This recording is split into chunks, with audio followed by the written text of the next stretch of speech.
Hello everyone, I'm Hannah Bauer, and today we are here with Dave Cooper, who is the founder of the A2R service. We're here to find out his approach behind it and how everything works. So Dave, I am curious, how did you come up with the A2R approach? How did that come to mind? Well, it comes from years of working in the residential treatment industry. I worked training therapists, writing treatment programs and working in residential services generally. And what I found was that it's not always the appropriate treatment for someone. When I would take a call from a family member or a loved one who'd spent a lot of money to send their loved one into the service, they weren't always getting the support that they needed. And the residential, it's a great service. It works a lot of the time for a lot of people. It's very successful, but it's not always the appropriate treatment.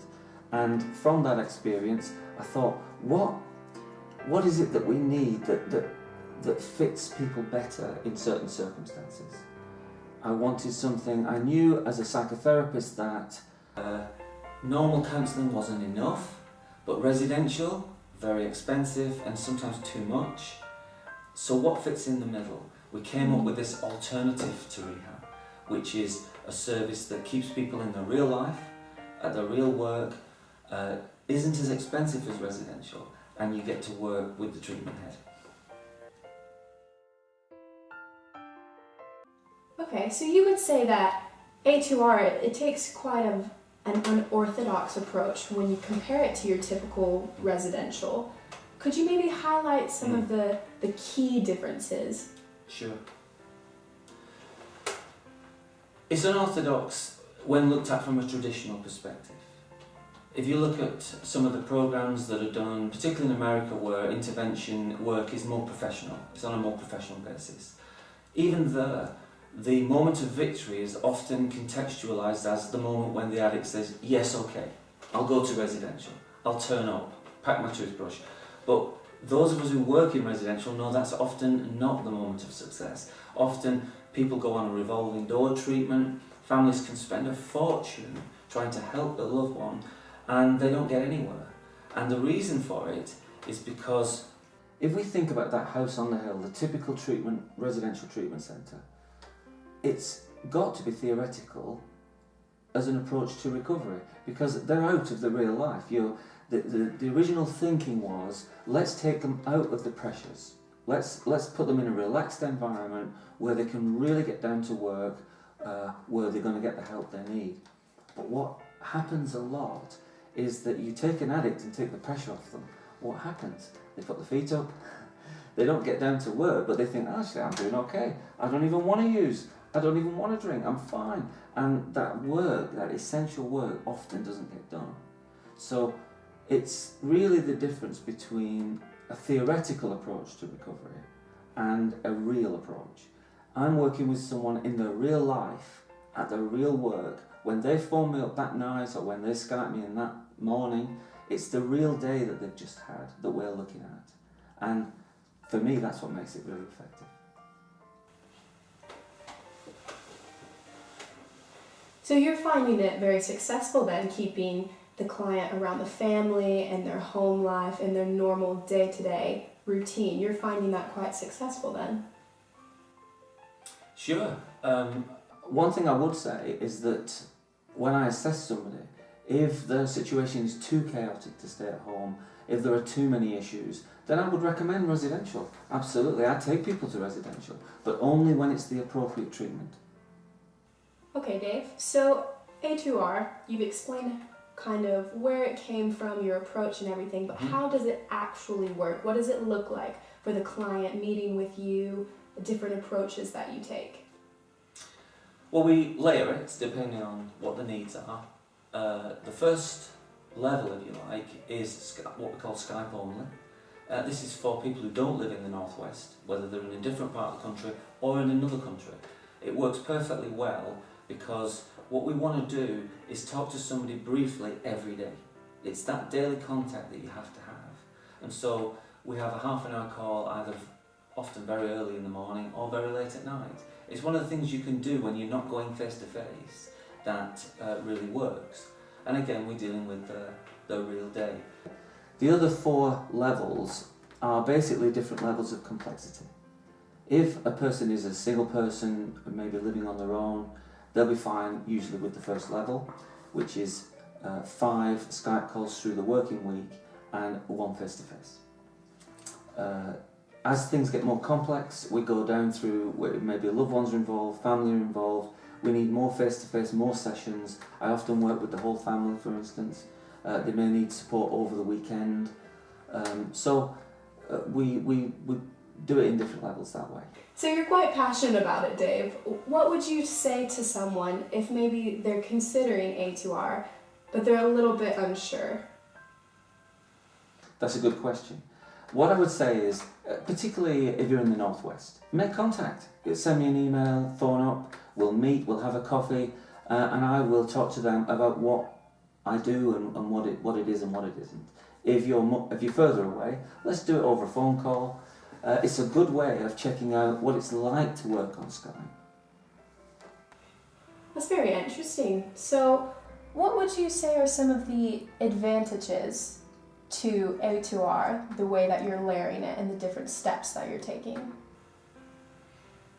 Well, the advantages are that if you go in residential, they don't always tell you this, but often you'll be working with volunteers, you'll be working with trainees, you'll be working with people who are not that long out of rehab themselves.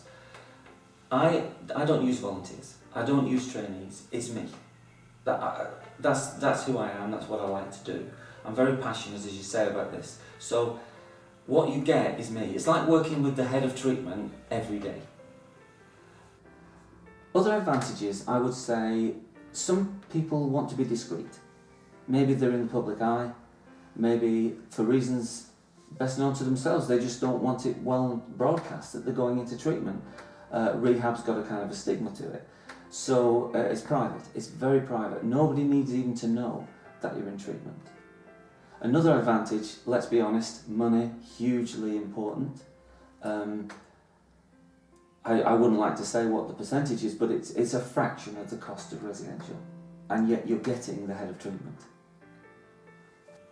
Another advantage, let's be honest, money, hugely important. I wouldn't like to say what the percentage is, but it's a fraction of the cost of residential, and yet you're getting the head of treatment. Now, working with addictions like this, Yes. and family issues centered around Yes. stuff like that, how are you finding it working on the daily with these situations, these difficult situations that people are in? Well, look, there's no doubt about it. It's challenging, and I'd be the last person to say that I have something that works for everybody. It's not a magic cure. We have to deal with very, very difficult situations. What I'm finding as an approach is that it's hugely successful. I'm getting far better results than I did when I was working in the residential context.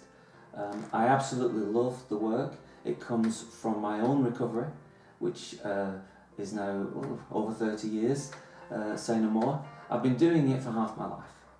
I absolutely love it. As long as they let me do it, I'm going to carry on doing it. There's nothing like the feeling of success in this business. When we're dealing with life and death here.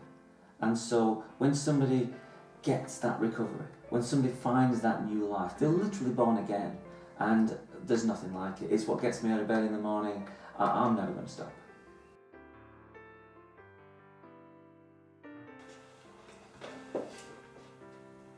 Well, thank you so much, Dave. This has been absolutely fascinating, very welcome. informative.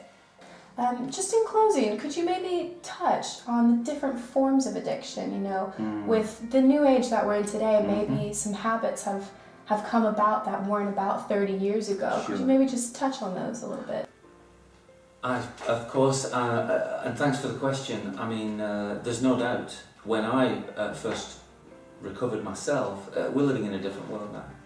And I do get inquiries that are very different to the ones you would have got back then.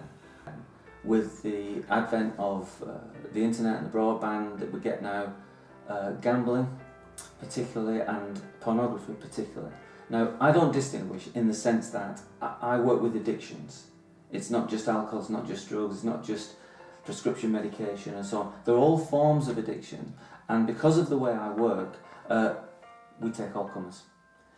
They are different to some extent. The biggest difference I find is the way that an addict is relating to the family. Often they'll be living on their own and they'll feel that they're not connected with the family. But sometimes the family are hugely involved. And if you, for instance, on the website I've written an ebook about this, the 5 mistakes families make in addiction and how to avoid them. You know, I'm used to working with families. Often what will happen is I'll engage with the family before I engage with the addict. So often the addict is not quite ready in that recovery phase yet, but the family are ready to change. And if the family change, well, the addict has to change. It's just the way systems work. So yeah, I would say that we've been effective certainly with all forms of addiction, and I just love working with a family. I believe we live in relationship to each other, and so everything's connected to everything. All right. Wow, thank you so much, Dave, for sitting with me. It has been very informative learning everything that you have to say about it. You're welcome. There you have it, everyone. We've been sat with Dave Cooper today, who is the founder of the A2R service. I've learned something today. I hope you have too, and thank you for watching.